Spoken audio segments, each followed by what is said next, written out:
మన హీరో అల్లు అర్జున్ గారు కొన్ని కార్పొరేట్ విద్యా సంస్థలకు సపోర్ట్ చేస్తున్నారు, యాడ్స్ బ్రాండ్ ప్రమోషన్ చేస్తున్నారు అని చెప్పి ఒక కేసు అయితే నమోదైంది. దాన్ని ఎట్లా చూడొచ్చు అన్న? అల్లు అర్జున్ అండ్ శ్రీలీల కూడా ఉన్నారు ఇందులో. అవునవును, శ్రీలీల గారు శ్రీ చైతన్య జూనియర్ కాలేజీలకు అడ్వర్టైజ్మెంట్ ఇచ్చారు. అంటే అల్లు అర్జున్ గారు స్కూల్స్ కానీ అన్ని కానీ ఇస్తున్నారు.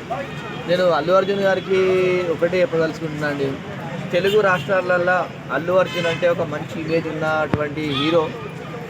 అల్లు అర్జున్ అంటే యూత్ చాలా అంటే చాలా ఇష్టపడుతుంది అల్లు అర్జున్ గారిని. మరి కంటెంట్ కానీ సినిమాలు కానీ అవి చాలా ఇష్టపడతారు. అల్లు అర్జున్ గారు సరే మీరు చేయడం మీ వ్యక్తిగత ఇష్టం, మీరు స్కూల్లో ప్రమోషన్, అదే శ్రీ చైతన్య నారాయణ స్కూళ్ళకైతే మీరు పెద్ద పెద్ద కార్పొరేట్ స్కూళ్ళకైతే మీరు ప్రమోషన్స్ చేస్తున్నాడు. ఆ స్కూళ్ళల్లో మా తెలుగు రాష్ట్రాల ప్రజలు, ఆంధ్రప్రదేశ్ కానీ తెలంగాణ కానీ నిరుపేద పిల్లలకు ఒక 15% గవర్నమెంట్ జీవో ఉంది. ఆ జీవోని ఎంతవరకు ఇంప్లిమెంట్ చేసారు? 15% కార్పొరేట్ స్కూళ్ళలో ఇవ్వాలని. అలాంటిది ఇంకో 5% పెంచేసి మీరు పేద పిల్లల కోసం ఫ్రీ ఎడ్యుకేషన్ ఇవ్వమని చెప్పేసి చేయండి. ఇలా మీరు కూడా ఇలా స్కూల్ వ్యవస్థలో ఒక పిల్లోడికి ఇలా మంచి కార్పొరేట్ స్కూల్ చదివితే పిల్లోడు కూడా బాగుపడతాడు. ఇలా మీరు ఇప్పుడు మీలాంటి వాళ్ళు ప్రమోషన్ చేయాలి ఏమవుతుందంటే గవర్నమెంట్ స్కూల్ మొత్తము పడిపోతాయి.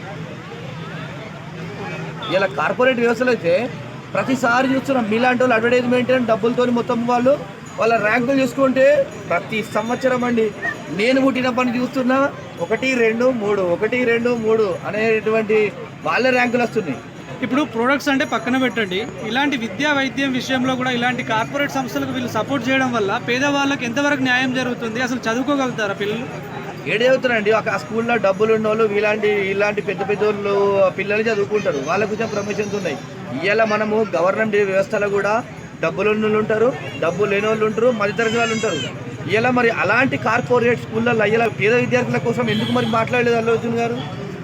మీరు కూడా ప్రమోషన్ చేసి పేద పిల్లల కోసం మా వంతుకు మేము ఇన్ని సీట్లు కేటాయిస్తాం, ఇంత పర్సెంటేజ్ కేటాయిస్తాం, పేద పిల్లలు జాయిన్ చేయండి అని చెప్పేసి మాట్లాడండి. అల్లు అర్జున్ గారు మీరు ఎప్పుడు చూసినా కూడా ఏదో ఒక వివాదాల్లో పోతారండి. ఆనాడు చూసుకుంటే ర్యాపిడో మీద విషయం చూస్తుంటే ఆర్టీసీకి గవర్నమెంట్కు వ్యతిరేకంగా చేసిరు. ఆనాడు మీకు నష్టపరిహారం పడ్డది, సజ్జనార్ గారు నష్టపరిహారం వేసిర్రు. మొన్న వస్తే థియేటర్ కాడ పోయి మొత్తం ఈ అల్లు అర్జున్ గారు మీరు కొద్దిగా ఏ పని చేసినా ఒకసారి ఆలోచించి